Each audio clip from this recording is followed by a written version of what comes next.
বাংলাদেশে অন্তর্বর্তী সরকার গঠনের প্রায় 9 দিন পর অন্তর্বর্তী সরকারে আরও উপদেষ্টা শপথ নিলেন আজকে। আপনারা জানেন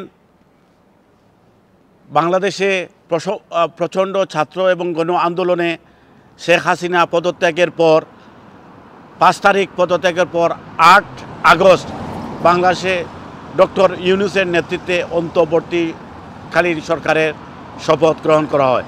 তখন 17 জন উপদেষ্টা অন্তর্বর্তী সরকারে ছিলেন। আজকে প্রধান উপদেষ্টা আরও 4 জন নতুন উপদেষ্টাকে শপথ নিয়েছেন। সবচেয়ে আলোচনার বিষয়, চমকের বিষয়, শপথ গ্রহণের প্রায় 9 দিন পরে যেটা বাংলাদেশের স্বরাষ্ট্র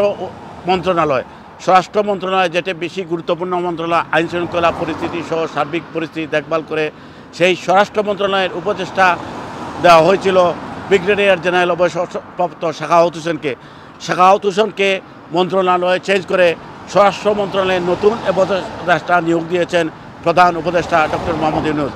নতুন স্বরাষ্ট্র উপদেষ্টা নিয়োগ দেওয়া হয়েছে মেজর জেনারেল জাহাঙ্গীর আলম চৌধুরীকে। এছাড়া মেজর জেনারেল জাহাঙ্গীর আলম চৌধুরীকে স্বরাষ্ট্র মন্ত্রণালয়ের পাশাপাশি কৃষি মন্ত্রণালয়ের দায়িত্ব দেওয়া হয়েছে। নতুন 4 উপদেষ্টা শপথ নেওয়ার পর পরবর্তী সরকারের উপদেষ্টাদের দায়িত্বে বড় পরিবর্তন আনা হয়েছে। নতুন শপথ নেওয়া ওয়াহিদুদ্দিন মাহমুদকে পরিকল্পনা ও শিক্ষা মন্ত্রণালয়ের দায়িত্ব দেওয়া হয়েছে। পুরনো উপদেষ্টাদের মধ্যে ব্রিগেডিয়ার জেনারেল সাখাওয়াত হোসেনকে স্বরাষ্ট্র মন্ত্রণালয় থেকে সরিয়ে বস্ত্র ও পাট মন্ত্রণালয়ের দায়িত্ব দেওয়া হয়েছে, যেটা আমি আগেই বলেছিলাম। তার জায়গায় লেফটেন্যান্ট জেনারেল অবসরপ্রাপ্ত জাহাঙ্গীর আলম চৌধুরীকে স্বরাষ্ট্র মন্ত্রণালয়ের দায়িত্ব দেওয়া হয়েছে। জাহাঙ্গীর আলম চৌধুরী আমি আগেই বলেছি কৃষি মন্ত্রণালয়ের দায়িত্ব পালন করবেন। নতুন উপদেষ্টাদের মধ্যে আলী ইমাম মজুমদারকে প্রধান উপদেষ্টার কার্যালয়ে সংযুক্ত করা হয়েছে। নতুন উপদেষ্টা মোহাম্মদ ফয়জুল কবির খানকে বিদ্যুৎ, জ্বালানি ও খনিজ সম্পদ মন্ত্রণালয়ের পাশাপাশি সড়ক পরিবহন ও সেতু মন্ত্রণালয়ের ও রেলপথ মন্ত্রণালয়ের দায়িত্ব দেওয়া হয়েছে।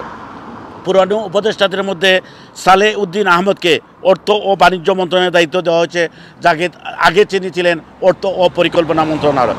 এর আগে অর্থ পরিকল্পনা মন্ত্রণালয়ের দায়িত্বে দেওয়া হয়েছিল তাকে, আমি আগেই বলেছি। অধ্যাপক আসিফ নজরুল ইসলামের মন্ত্রণালয় বাড়িয়ে আইন মন্ত্রণালয়ের পাশাপাশি প্রবাসী কল্যাণ, বৈদেশিক কর্মসংস্থান মন্ত্রণালয় ও সংস্কৃতি মন্ত্রণালয়ের দায়িত্ব দেওয়া হয়েছে। আদিলুর রহমান খানকে শিল্প মন্ত্রণালয়, গৃহায়ন ও গণপূর্ত মন্ত্রণালয়ের দায়িত্ব দেওয়া হয়েছে। সৈয়দা রেজনা হাসানকে পরিবেশ বন মন্ত্রণালয়ের পাশাপাশি পানি সম্পদ মন্ত্রণালয়ের দায়িত্ব দেওয়া হয়েছে।